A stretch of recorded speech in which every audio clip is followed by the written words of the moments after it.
guys, how's it going? I'm back with another video. In fact, this video is a follow-up to the last video that I posted in my channel, which is on insertion sort. So I tried to explain with a few cards, few play cards, like how insertion sort works. In this video, I'm going to go into uh, the details of how you can like basically write a Python program to do insertion sort, right? So let's jump right into the solution, right? Okay. All right. Now, before I show you the code, I just want to run my code and show you the output, like how it looks, and that will kind of like explain uh, like how insertion sort works, right? So then I'll go back to the code and I'll show you like what each line does. Okay, so now let's start with let's like run the program, and as usual I'm like on REPL.it and I have my Python environment set up here, and I just I have some code, and I also added some bells and whistles, so my output will be pretty. And I also have just the bare bones, like the core code that achieves the insert, that basically implements the insertion sort algorithm, right? I'll show that to you also, and I'll touch upon the big O notation of insertion sort as well. Okay, so now what I have here is it basically looks like an array, but I have a Python list with all these values, and I'm just printing them like an array, right? And this list contains all the a few values, right?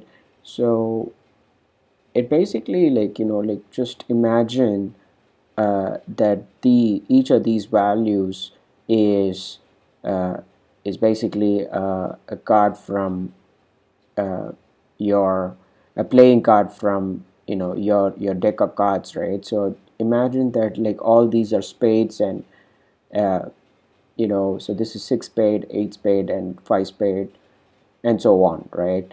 So let's actually see like how this algorithm works. So we have this original list or array, right? So what we do is we start from the first position, like the sixth is the first card, six is the first card, eight is the second card, but our index starts from 0 1, so we start from first position, and we, like I said in the last video, so we first take that and then assign it to a key card, right? And then we compare that like to the numbers or the cards left of this card, actually this key card, right? So is 8 less than 6? No. So basically we don't do anything here, so we stop right there and we insert 8 in the position next to basically the number which is less than 8, right?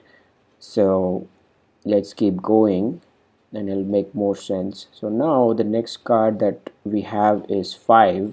So and 5, like straight away you can see that we start comparing from right to left, right? So like just next to the 5, right? So we ignore these numbers, so we are only concerned about this card here or this number here and the numbers to the left of it, right? So is 5 less than 8? Yes, so 5 is less than 8, so we move this number, this 8, uh, to one position, uh, to the next position, right? So we shift this number to the next position, and we continue to compare, right?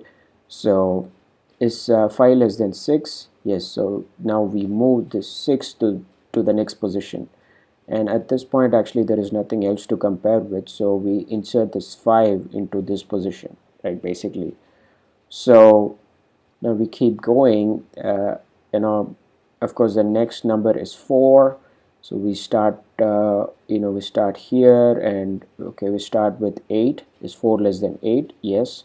So move 8 to the next position. Is 4 less than 6? Yes. So move 6 to the next position.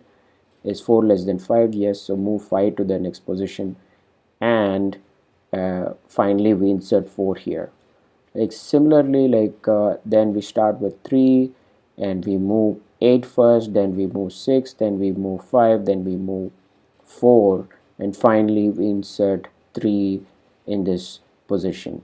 So, and that gives us the sorted array, right? So we took this input, right, 6 8 5 4 3, uh, and this was statically defined. I'll show you the code in a while, but you can see that how we actually, like, we go from the first position to the last position, and each time we compare uh, the key card, the values in those positions, like 1 to the last position, to the numbers left of that number or left of that card, and then we basically we compare, and we shift the numbers, and we once we get to the right position, we just insert that number. So this is why it's called insertion sort. So now let's just take a look at the code, right?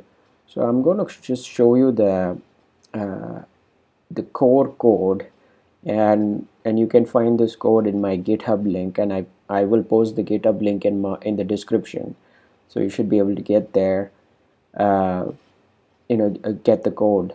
So what we have is this array, right? That's what we saw right here. This is the array, and this is basically a list of cards, right? We don't have array in Python, so we have a list. So we have a list of cards, and all we are doing is basically we have this for loop, and we are basically starting from this position 1, and we are going to loop through this list. Like, we're going to go through all these numbers, and each time we assign that number to this key card, and then we have a comparing pointer which starts from the position left of this new card position, right? So new card position -1. So, and each time we start just next, the position left of this new card, right? So if 5 is the new card, we start from 8, and so on.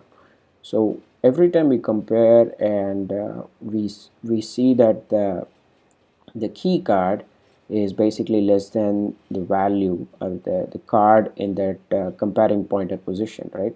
This comparing, so if in this case if 5 is less than 8, so we move 8, just like how I showed you in the beginning, and we keep doing that, right, until we hit the position 0, or we hit the position where the basically we stop at a point where uh, you know where that number, the comparing pointer number is not is basically the key card is not less than the number at the comparing pointer, basically, right? So now, once we do that, then we insert the key card in the right position, then we go to the next number and we do the whole thing. And this is basically the algorithm, or the implementation of insertion sort algorithm. So next thing is the big O notation, right? So if you look at this code, there is two loops, right? One is this for loop, on the outside, and while loop. There's another while loop uh, inside. So this is a loop within a loop. So that actually, like, we there is n steps outside, and within, for each of those steps, we do a comparison, right? We run this loop, right? So that basically, like, if we had to, like, write out the big O notation for each of these steps, so then you can see that this is big O of n, because we're doing n steps here, like where n is the size of the input, and we're also doing n steps here, right? So